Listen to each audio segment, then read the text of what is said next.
इस्लाम एक ऐसा धर्म है जो सच्चाई और ईमानदारी पर बहुत जोर देता है। यह हमारे जीवन के हर पहलू में परिलक्षित होता है, हमारे शब्दों से लेकर हमारे कर्मों तक। कुरान स्पष्ट रूप से कहता है कि झूठ बोलना एक गंभीर पाप है और यह अल्लाह की नाराजगी का कारण बनता है। इस्लाम हमें सिखाता है कि सच्चाई ही वह मार्ग है जो हमें अल्लाह की हृदय की ओर ले जाता है। मुसलमानों को हमेशा सच बोलने और धोखे से बचने का निर्देश दिया जाता है। ईमानदारी और सच्चाई न केवल व्यक्तिगत नैतिकता के लिए आवश्यक हैं, बल्कि वे एक न्यायपूर्ण और सामंजस्यपूर्ण समाज की नींव भी हैं। जब हम सच बोलते हैं तो हम विश्वास का निर्माण करते हैं और दूसरों के साथ मजबूत बंधन बनाते हैं। सच्चाई का मार्ग हमेशा आसान नहीं होता, लेकिन यह हमेशा सही मार्ग होता है। एक मुसलमान के रूप में हमारा कर्तव्य है कि हम हमेशा सच के लिए खड़े रहें, भले ही इसके लिए हमें कठिनाइयों का सामना करना पड़े। सच्चाई ही वह प्रकाश है जो हमें अंधकार से बाहर निकालता है और हमें अल्लाह के करीब ले जाता है। इसलिए इस्लाम में सच्चाई का अत्यधिक महत्व है और इसे बनाए रखना हर मुसलमान का कर्तव्य है।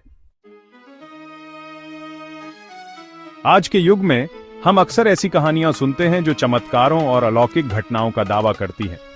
दुर्भाग्य से इनमें से कई कहानियां झूठी होती हैं और इसका उद्देश्य लोगों को गुमराह करना या उनका शोषण करना होता है। इस्लाम ऐसी झूठी कहानियों की कड़ी निंदा करता है जो लोगों को अल्लाह के सच्चे मार्ग से भटका सकती है। चमत्कारों में विश्वास इस्लाम का हिस्सा नहीं है। इस्लाम हमें सिखाता है कि अल्लाह सर्वशक्तिमान है और वह अपनी इच्छा से कुछ भी कर सकता है। हालांकि हमें यह नहीं भूलना चाहिए कि अल्लाह के नियम प्रकृति में काम करते हैं और वह अंधाधुंध तरीके से चमत्कार नहीं दिखाता है। कई लोग अपने स्वार्थ के लिए धर्म का इस्तेमाल करते हैं और झूठी कहानियां गढ़ते हैं। वे लोगों की भावनाओं और उनके धर्म में विश्वास का फायदा उठाते हैं। वे अक्सर बीमारों को ठीक करने, धन या भाग्य प्रदान करने का दावा करते हैं। यह याद रखना महत्वपूर्ण है कि सच्ची शक्ति और ज्ञान केवल अल्लाह से आते हैं।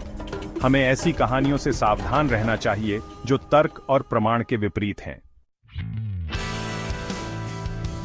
कुरान और हदीस, जो इस्लाम के दो प्राथमिक स्रोत हैं, झूठ बोलने और धोखा देने की स्पष्ट रूप से निंदा करते हैं। कुरान में अल्लाह फरमाता है, हे ईमान वालो, अल्लाह से डरो और सच्ची गवाही दो। कुरान 4:135। हदीस में पैगंबर मोहम्मद ने कहा, झूठ बोलना पाप है। सहीह बुखारी। ये शिक्षाएं इस्लाम में सच्चाई और ईमानदारी के महत्व पर प्रकाश डालती हैं। कुरान और हदीस में ऐसी कोई जगह नहीं है जहां अंधविश्वास या झूठी चमत्कारी कहानियों को बढ़ावा दिया गया हो। इसके विपरीत इन पवित्र ग्रंथों में तर्क, प्रमाण और ज्ञान पर जोर दिया गया है। इस्लाम हमें सिखाता है कि हमें अपनी बुद्धि और समझ का उपयोग करके सच्चाई की तलाश करनी चाहिए, न कि अंधविश्वास और झूठी कहानियों के आधार पर। झूठी चमत्कारी कहानियां न केवल धार्मिक रूप से गलत हैं, बल्कि इनके गंभीर सामाजिक और आर्थिक परिणाम भी हो सकते हैं। जब लोग इन कहानियों पर विश्वास करते हैं तो वे आसानी से शोषण का शिकार हो जाते हैं। वे अपना पैसा, समय और संसाधन उन लोगों को दे सकते हैं जो उनका फायदा उठा रहे होते हैं। इससे गरीबी, अशिक्षा और सामाजिक पिछड़ापन को बढ़ावा मिल सकता है। इसके अलावा झूठी चमत्कारी कहानियां समाज में अंधविश्वास और अज्ञानता को बढ़ावा देती हैं। जब लोग तर्क और प्रमाण के बजाय अलौकिक शक्तियों पर भरोसा करने लगते हैं तो वे महत्वपूर्ण सोच और समस्या समाधान कौशल विकसित करने में विफल हो जाते हैं। ये एक ऐसे समाज के लिए हानिकारक हो सकता है जो प्रगति और विकास करना चाहता है।